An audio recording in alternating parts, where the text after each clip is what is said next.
Hi, I'm traveling this weekend. I'm in Iowa, staying at a friend's house, and when he and his wife moved into this house, they planted these trees behind me, and they are now mighty, mighty trees, and I am so impressed with them that I decided I would record this video in front of the trees. So, this video is going to be over polarity, and we've talked about, and polarity is the presence of charge.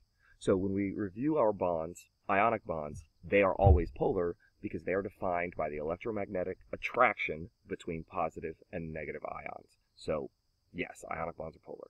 Covalent bonds can be either, and that depends on the difference in the electronegativity of the atoms involved in the covalent bond. So, if they're equal sharing, nonpolar. If they have unequal sharing, then it's polar. Now, there's a third type of bond that we have not discussed yet, and these are called hydrogen bonds.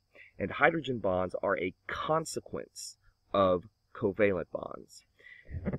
If the electrons are shared unequally in covalent bonds, then there will be a region of the covalent molecule that has a positive charge and a region of the covalent molecule that has a negative charge.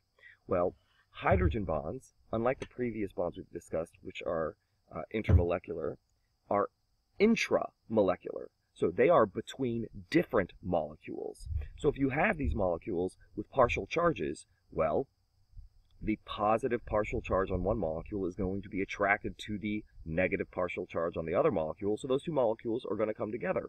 And that's why water is cohesive.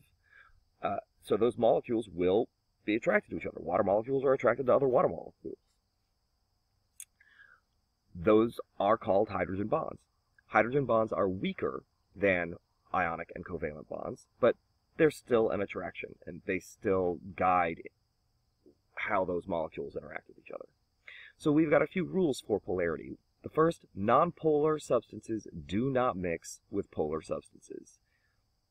That's the oil and water interaction. And the second is that polar compounds will mix or dissolve with other polar compounds. That's why you can have sugar water or salt water, because you dissolve those compounds. These two rules are important for life.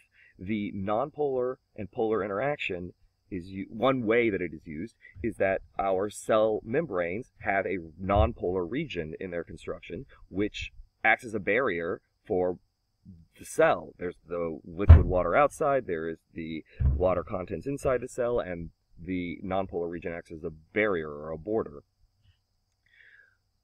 Polar compounds, mixing and dissolving with polar compounds, is also important for biological systems because our blood, the major sort of transportation system of our body, if it's going to move things around, these things have got to be able to be in the bloodstream. So nonpolar compounds are exceptionally difficult to traverse through the bloodstream, but polar compounds are quite easy. So our body figures out ways to move these polar compounds from one place to another. And nonpolar compounds stuck in our bloodstream, like cholesterol, can cause problems because if the blood can't move it, it just accumulates. It can cause, blockages, cardiac stress, aneurysms. Big deal. It's a problem.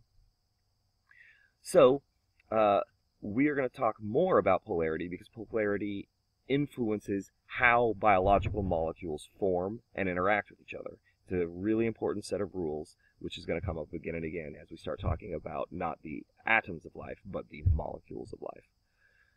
I hope this helps. Struggle well.